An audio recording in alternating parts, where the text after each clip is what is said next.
Gente, pelo amor de Deus, é papo de tragédia, tá? É papo de... Não é goleada, não é nem jogo perdido, mas é tão ruim como se fosse. Assim, é inacreditável o que aconteceu aqui hoje. O Vasco consegue perder para um time que eu tava pronto pra falar que era pior do que o Madureira. Eu não sei se a Chapecoense vai jogar o campeonato inteiro assim. Se jogar, cai.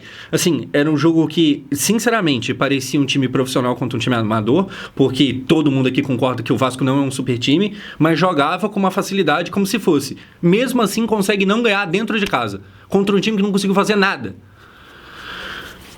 Vamos lá, gente, vamos lá. Do começo, escalação. O que a gente tem aqui? A gente começa com esse time titular, que é basicamente a mesma coisa que o Vasco já tinha desde o ano passado, com a única coisa de novidade aqui, sendo o Brenner, hoje estreando em Campeonato Brasileiro como titular. E faz uma partida tenebrosa. Eu vou tentar segurar aqui para não criticar tanto, para não condenar como bagre já, porque, sei lá, de Brasileirão, primeiro jogo, no geral, acho que é o segundo ou terceiro, não lembro se ele jogou outro jogo lá. Enfim, é muito cedo para dizer, mas sim, é justo dizer que o jogo dele de hoje é horroroso.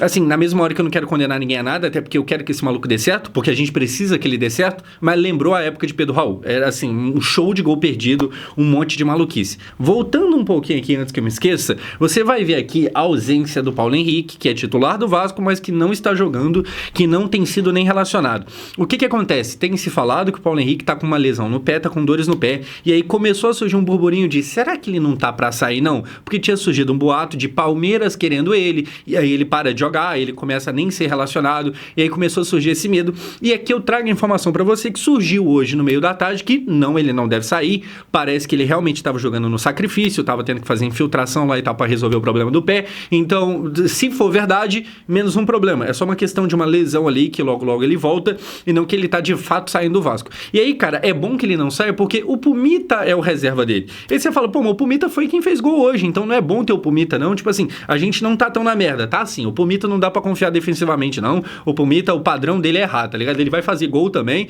mas, pô, assim, o lateral que faz um gol, mas entrega 3, não adianta muita coisa, não.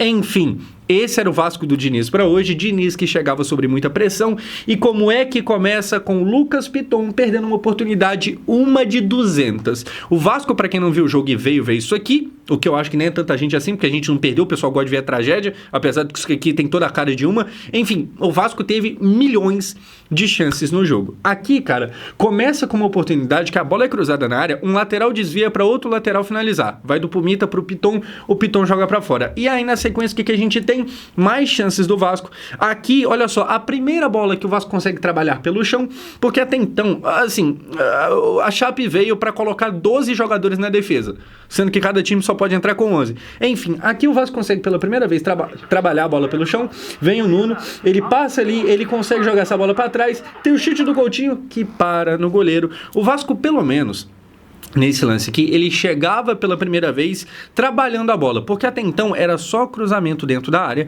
o que até no passado talvez até fizesse sentido, principalmente quando tinha o Verratti. Agora não mais. Agora, assim, é um claro sinal de pobreza você não ter outra jogada senão chuveirinho. Aqui pela primeira vez conseguia criar alguma coisa, parou no goleiro. Depois, na sequência, o que a gente vai ter? A gente tem Felipe Coutinho, essa bola veio aqui, era só ele pegar e acertar um chutaço e fazer o gol, mas ele fura essa bola, ele perde a oportunidade e é um lance que sai do bom Thiago Mendes hoje. Olha só que a bola vem do Thiago Mendes lá da zaga, ele levanta a cabeça e não faz o passe fácil, ele acha uma boa bola aqui no Pumita, que domina, o Puma atacando é muito bom, ele joga na área, o Coutinho vem e acaba furando e tal, e apesar dessa furada, eu não acho que foi um jogo ruim do Felipe Coutinho não, tá? Obviamente não foi um desfile, nossa, que partida maravilhosa, mas eu acho que no geral o saldo dele é positivo. Se não fosse ali os companheiros errando muita coisa, assim como ele mesmo errou, cara, o Coutinho poderia ter saído desse jogo com, sei lá, 2 assistências, talvez até o gol, se não fosse ele mesmo errando. Eu acho que a gente teve momentos de Coutinho tentando fazer o que a gente espera que ele tente fazer, que é chamar a responsabilidade e jogar o diferente, tá ligado? Não só ficar dando passe de lado. Hoje, para não só criticar o Fernando Diniz, aquela reclamação que a gente tem, que eu acho muito válida, do Coutinho não é para ser volante, hoje não foi. Hoje o Coutinho estava muito mais perto do ataque do que do começo da jogada. E eu acho que tem que ser assim, o Coutinho não é para ficar jogando de volante não, sabe? Esquece isso, pelo amor de Deus, é o Diniz na seleção colocando o Neymar de volante. Nossa, pelo amor de Deus, pra quê, tá ligado? Nossa, mata o jogador. Enfim, a Cri é foda. Aqui uma grande chance criada graças ao Thiago Mendes, que, cara, realmente engrenou. terminou, eu cheguei a reclamar de tipo assim, pô, contratou o Thiago Mendes, isso ano passado, e o cara nunca que entra, finalmente começou a jogar de fato e assim, assumiu uma titularidade que não sai de lá tão cedo. O Thiago Mendes tem sido um jogador bem diferente no sentido de, assim como o Coutinho, como eu acabei de falar, não ficar só tocando de lado, porque tocar de lado é muito fácil, mas nunca dá em nada. Chance criada, mas perdida, essa aqui é a segunda de 500 mil de chances que o Vasco criaria no primeiro tempo, como por exemplo, na sequência, a maior chance perdida do dia pelo Brenner. Aqui, cara, o que acontece? Felipe Coutinho domina a bola já driblando a marcação, coloca a bola certinha pro Brenner. Qualquer atacante camisa 9 sonha com essa oportunidade aqui. É um gol imperdível que ele saiu cara a cara e chutou no goleiro e perdeu. É torcer para que o Brenner não seja isso aqui. Porque se for, como eu falei, foi um dia para lembrar Pedro Raul. Um dia, assim, de show de gol perdido.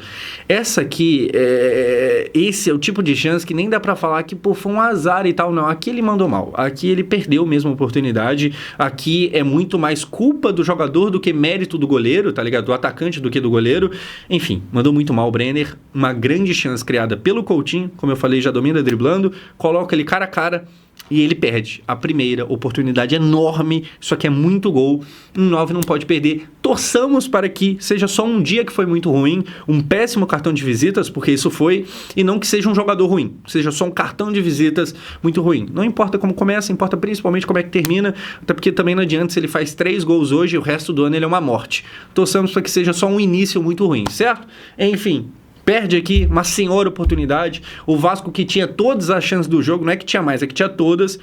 O Vasco chega nessa hora aqui e não faz o gol. E aí na sequência, o que a gente tem acontecendo? O Brenner perdendo mais um gol. Se você reparar aqui, é o Brenner cabeceando e essa bola vai vir na trave. Aqui é um pouco de azar.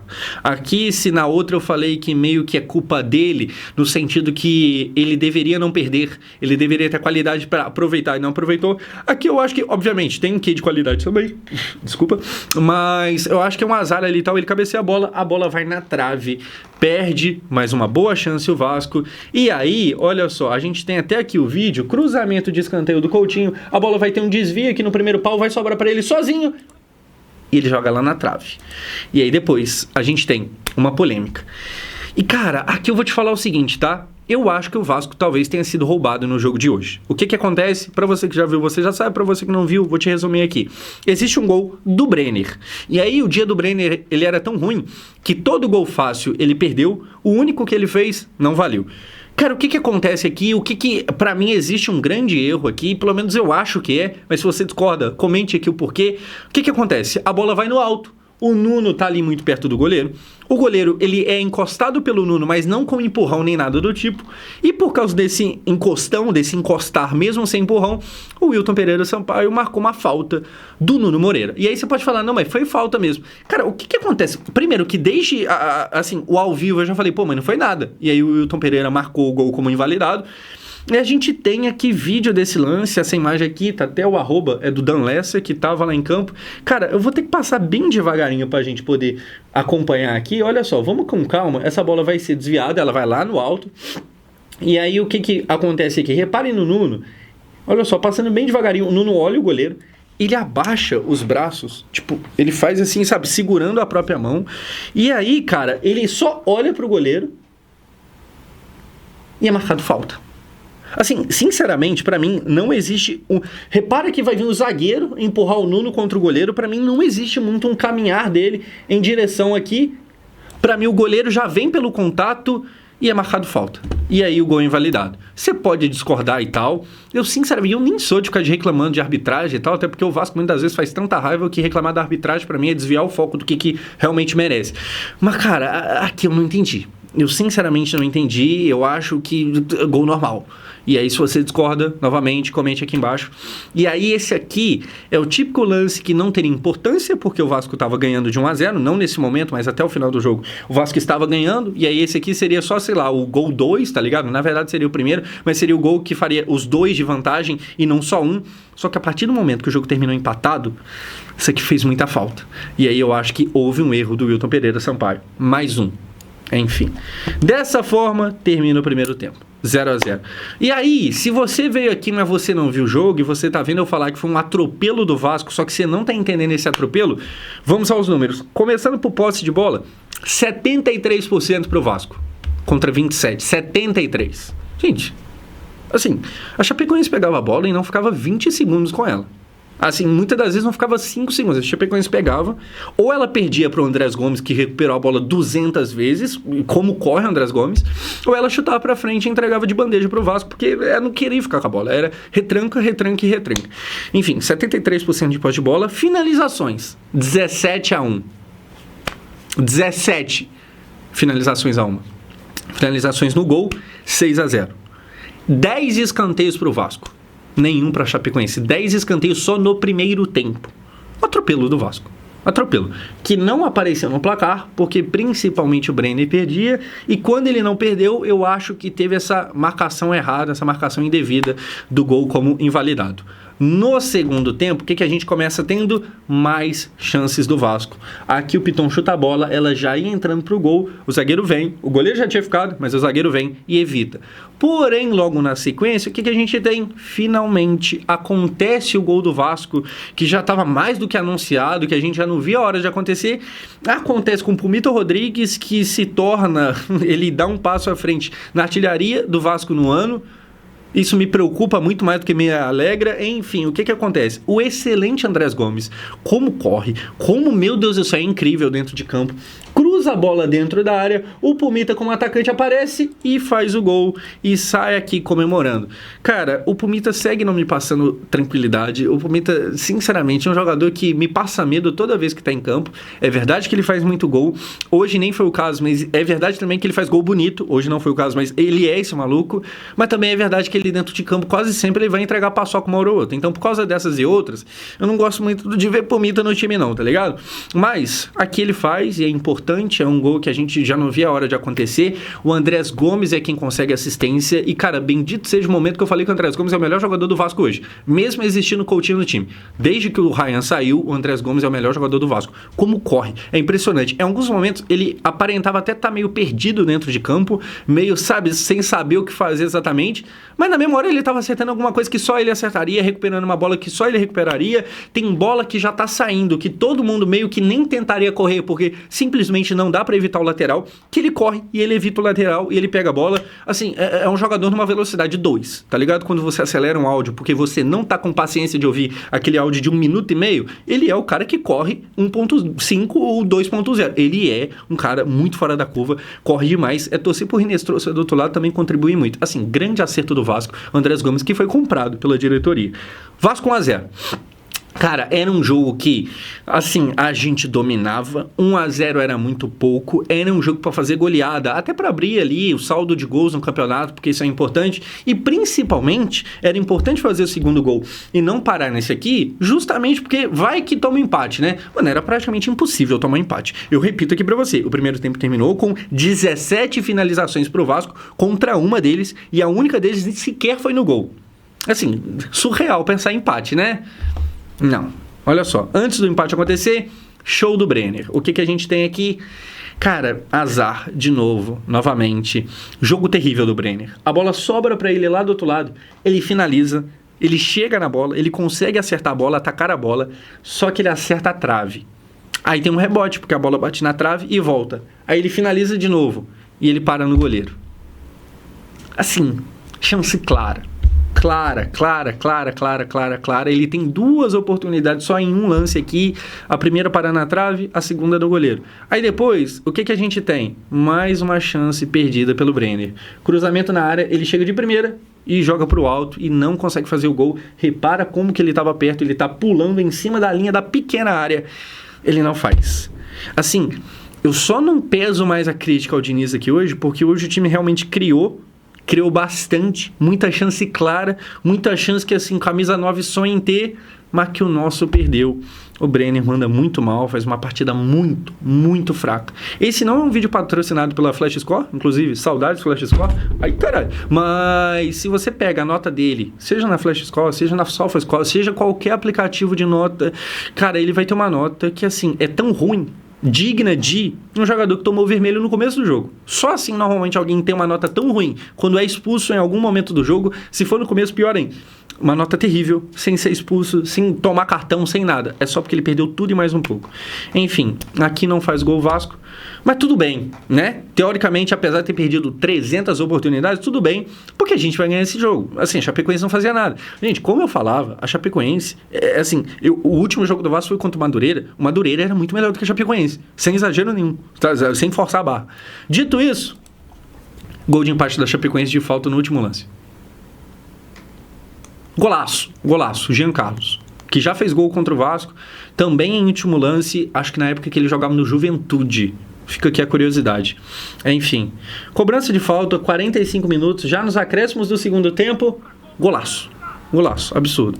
Sai aqui comemorando, o Vasco perde um jogo que estava mais ganho do que absolutamente tudo. O Vasco perde um jogo que ao final do primeiro tempo ele tinha 17 finalizações contra somente uma, que ele tinha mais de 70% de posse de bola. Um jogo que o nosso camisa 9, que não é exatamente 9 o número, mas que o nosso atacante perdeu, 5 chances claras. Aí, cara, como é que fica a situação do Diniz? O Diniz vai ser demitido depois de não ganhar um jogo mais ganhável do que tudo dentro de casa contra a Chapecoense? Não vai. Eu acho que o Diniz não cai agora. Tinha saído notícia que mesmo se perdesse, ele não cairia. Existe o argumento de deixa o Diniz trabalhar, porque foi ele que escolheu a dedo muito desses jogadores que vieram, inclusive o Brenner. Então não faz sentido demitir ele agora, seria uma quebra no planejamento. E tá, eu entendo, tá ligado? Só que assim, novamente, eu acho que tem que redobrar a atenção com o Diniz. O Diniz, ele tem que estar sob vigilância. Eu não falo ele tem que ficar esperto, a gente tem que ficar esperto com ele, porque essa postura de não, deixa ele aí, pô, não pode demitir o Diniz. Não, quem fala em demitir o Diniz hoje é maluco, tá fazendo a laje. Gente, assim, o resultado dele até então é muito ruim. Só que se tratando de Fernando Diniz, não duvido nada de terminar o ano muito bem, porque ele vai do céu ao inferno muito rápido, tá ligado? A grande questão com o Diniz é justamente essa, ele não consegue ter paz. E assim, ficar no meio da tabela em paz, não, nunca dá. Ou você tá lá em cima, brigando pela Copa do Brasil pelo título, ou você tá brigando pelo rebaixamento com o Fluminense enfiado logo depois de ganhar uma Libertadores. Isso é Fernando Diniz. Enfim, é mais um jogo aqui pra ele, mais um jogo de resultado péssimo, depois de não conseguir ganhar do Madureira em São Januário, também não consegue ganhar da Chapecoense em São Januário, e é ele que começou esse jogo tendo 40% de aproveitamento. 40%. Gente, assim, 40% de aproveitamento. Se você aplica esse aproveitamento num Brasileirão inteiro, você tá ali, ó, na zona. Mas você tá aqui, ó, raspando. Enfim, ele tem mais um jogo ruim, mais um jogo para jogar mais um pouco ainda o aproveitamento para baixo. Ruim, certo? Hoje, a única desculpa, que é sim uma grande desculpa, a atuação do Brenner. Pavorosa. Ele perde tudo, o time é verdade que criou, mas não soube aproveitar. É torcer para melhorar, tá ruim a coisa, certo? Nossa, lamentável. Eu sou o Josão, se inscreve aqui se você gostou desse vídeo, valeu.